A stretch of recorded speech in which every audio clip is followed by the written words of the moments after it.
This is apropos. Well, it's been exactly 2 years since a bitter power struggle between Sudanese Army Chief Abdel Fattah al-Burhan and his former deputy erupted into all-out war. Diplomats and aid officials have been meeting in London to try to ease the suffering caused by the conflict that's killed tens of thousands of people, displaced 13 million and pushed large parts of the country into famine. Antonia Kerrigan has more on what led to the conflict and the subsequent 2 years of fierce fighting.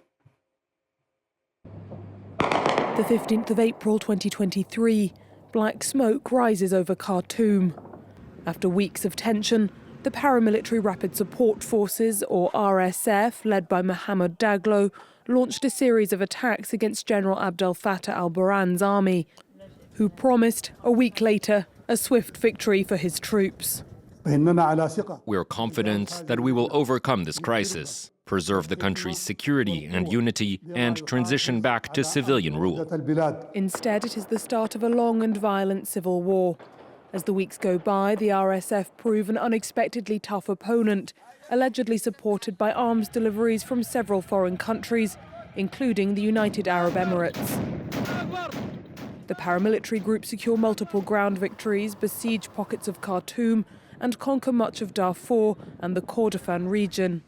Meanwhile, despite international mediation efforts and calls for ceasefires, negotiations are at a standstill, and every time a truce agreement is signed, it is immediately violated. In June of 2024, the International Criminal Court warns of alleged war crimes. Of attacks against the civilian population, in particular, attacks directed against camps for internally displaced persons. And the United Nations say the population are at high risk of famine. This is an entirely man-made crisis and a shameful stain on our collective conscience. We need rapid, safe, unimpeded humanitarian access. By late 2024, the Sudanese army are regaining ground, having embarked on a multi-front counteroffensive. Then comes a major victory. In March 2025, they reclaim Khartoum's presidential palace and airport, and al-Burhan declares the capital free. The Sudanese army now control most of the north and east, and the country has become increasingly fractured. Civilians now face the world's worst humanitarian crisis. According to some estimates, more than 150,000 people have died. More than 13 million people have fled their homes, and food, shelter, water and medical supplies are scarce.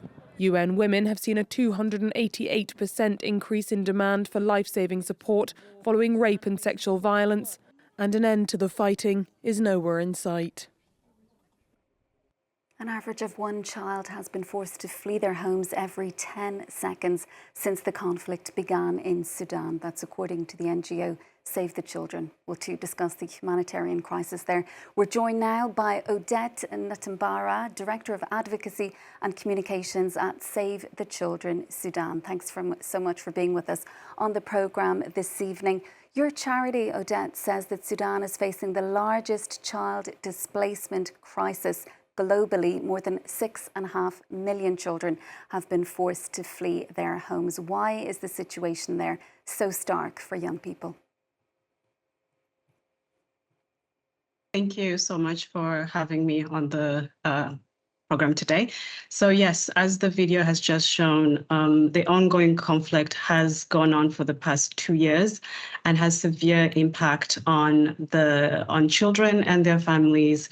For the past 2 years, we are seeing children bearing the brunt of this crisis with physical and mental health. We must also remember that children were already facing avoidable and excruciating deaths due to malnutrition and diseases and the hunger crisis in the region. So without immediate action, we are going to get to a position where more young lives will be lost.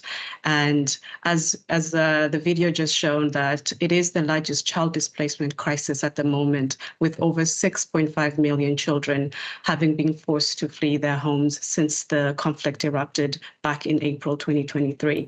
And the recent refugee statistics as well from UNHCR show that at least 65% of refugees who have been displaced to neighboring countries, who are often arriving exhausted and traumatized and in overcrowded reception centers and camps. So the need is really great in the sense that we are also getting to the brink where Sudan is going to potentially be the worst education crisis in the world if nothing is done, with 80% of the country's schools having been non-functional for the second consecutive year, with at least 17 million children missing out on formal education in this time. So beyond statistics, civilians inside and outside of Sudan are facing extreme hardships. While some suffering can be measured, much of it remains unseen. It's endured in silence with no records of witnesses.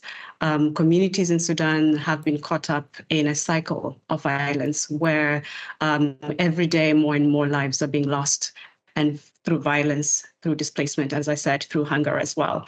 And we're facing the worst humanitarian crisis before this. And now it has going to become the world's most devastating humanitarian crisis. This is why it's really essential that we must secure safe humanitarian access for food, medical aid, as well as non-food items and critical nutrition interventions for these hard-to-reach communities. And Odette, for hard-to-reach communities, so is actual humanitarian aid managing to get through to people here and to the children that you've been speaking about? Yes, for example, I cannot speak about the crisis today without addressing the recent attacks in Zamzam camp, which is in North Darfur.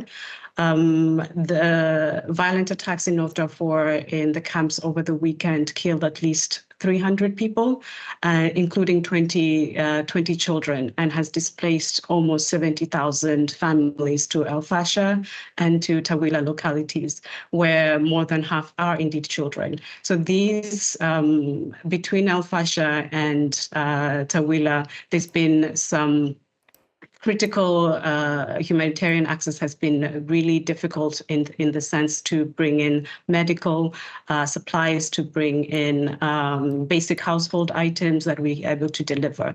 At the moment, the most displaced families are left with panic, without food and without water, and they're entirely dependent on humanitarian aid, which is putting children, pregnant and breastfeeding women at severe risk of continual malnutrition. So provision of shelter and non-food items is essential for the new arrivals in these areas where it's really difficult to reach them today.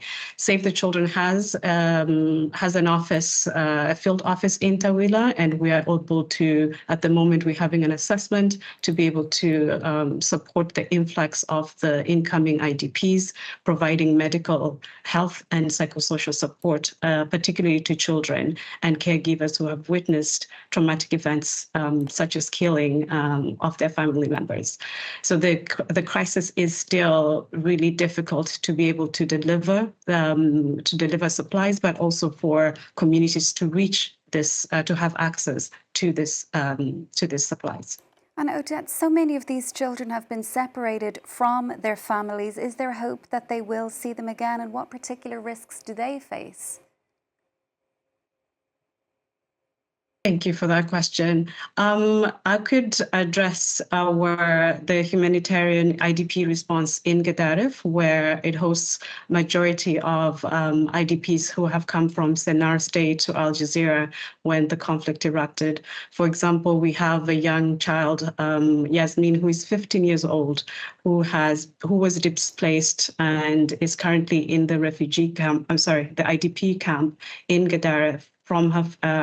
She's been longing for peace in Sudan. She's been longing to be reunited with her family. And I quote, she shared this with us, it's like, when I reunite with my family, I will be so happy. I was separated from them for 8 months, and I just want to hug them again. There is some level of hope, and this is what we're trying to achieve in the reception centers, in IDP camps, where child-friendly spaces are available for children to still have some normalcy of a childhood. We are seeing in the reception center there is a dire need. However, there's also some glimmer of hope in the sense that people are hoping to have their families reunited with the basic needs, at least, that we're able, as humanitarian aid workers, we're able to provide on a regular basis. However, we need to continue.